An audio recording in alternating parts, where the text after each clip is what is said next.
Subscribe to our YouTube channel and press the bell icon for the latest updates. How to change your desktop theme on Windows 7. Right-click on your desktop. Select Personalize. You can choose one of the pre-installed themes or download more themes online.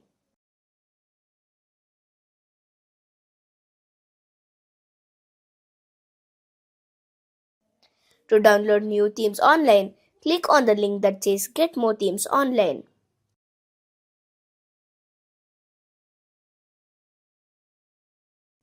Browse for your favorite theme. As soon as you find one that you like, click on Download link.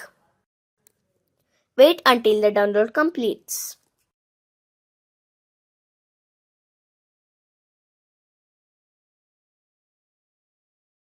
Once the download has been completed, double-click on the file.